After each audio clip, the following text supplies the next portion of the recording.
Hi everyone, this is the Wolf Motors case analysis for operations management for Group 5 by me, Zane Robbins.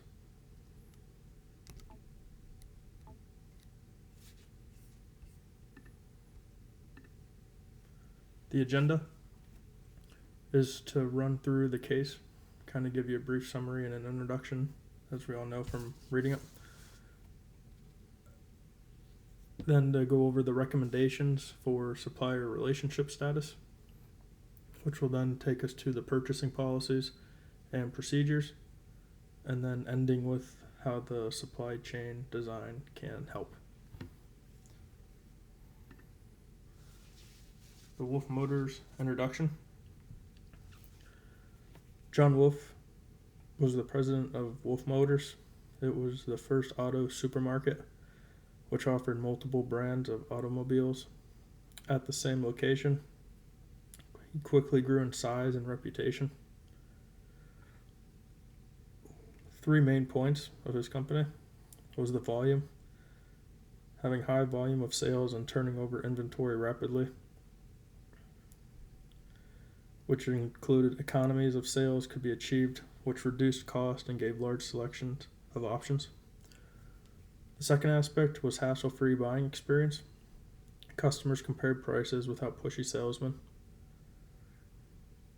And then lastly, after-sales service and having a solid reputation for servicing or repairing vehicles, which is what he held a high standard of and was their main concept for his company.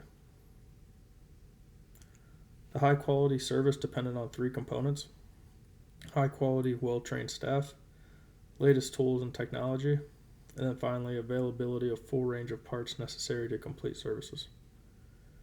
Wolf worried about the availability of aspects and having everything in stock at all times. Each of the four dealerships purchased its own service parts and materials.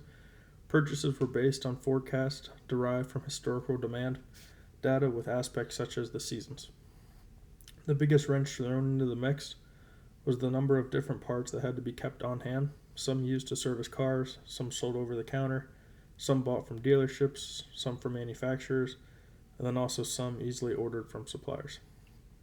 The success of servicing department relied on two things: lowering cost to support hassle-free, one price, lowest price concept, and then also providing right parts at the right time for fast, reliable service.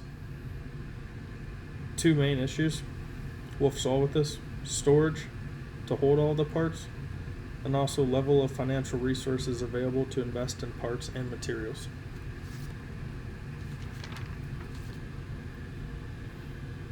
That brings us to the recommendations for supplier relationship process.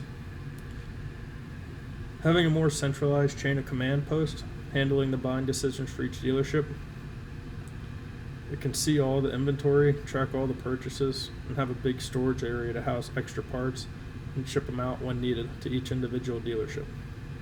Buying in bulk and being a regular customer, lowering costs should be no issue from the suppliers. Similarly to above, whether it's software or another form, a system should be implemented which keeps all of the car dealers and suppliers and manufacturers in check and can notify whether any products are being overstocked, whether there's an undersupply, or whether a median ground which stays steady if those products are in good ratio at the moment, given the pending season and other factors like previously mentioned. And then having a centralized location to all four motor company dealerships would also be very beneficial for the company. Purchasing policies and procedures.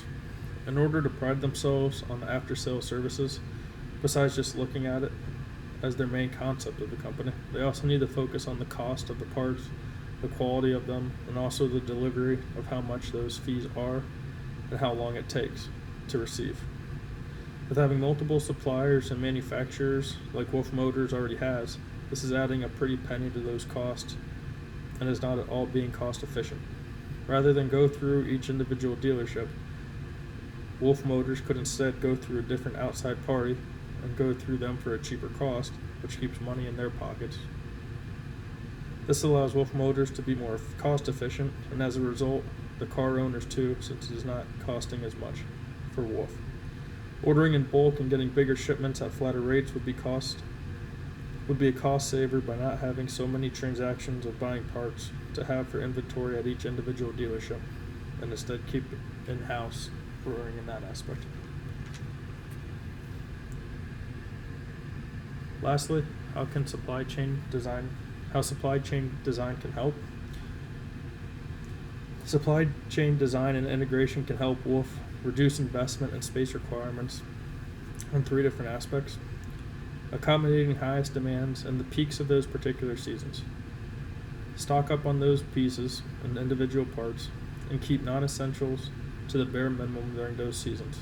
As seasons end, we slowly phase out the previous season and start adjusting for the next. That way we are not left with stockpiles of leftover parts. Calculating the turnover rate of the previous years, and also picking up any trends or patterns so the supply range can be effectively chosen. And lastly, having a centralized location for the supply chain would result in better pricing with the suppliers, which means better pricing for Wolf, which means better pricing for the car owners who buy from Wolf Motors. Because all 4 industries are working together and getting their parts out of the same place, this helps save costs and time and allows less risk having a system like this where you can shop in your own company rather than go through someone else.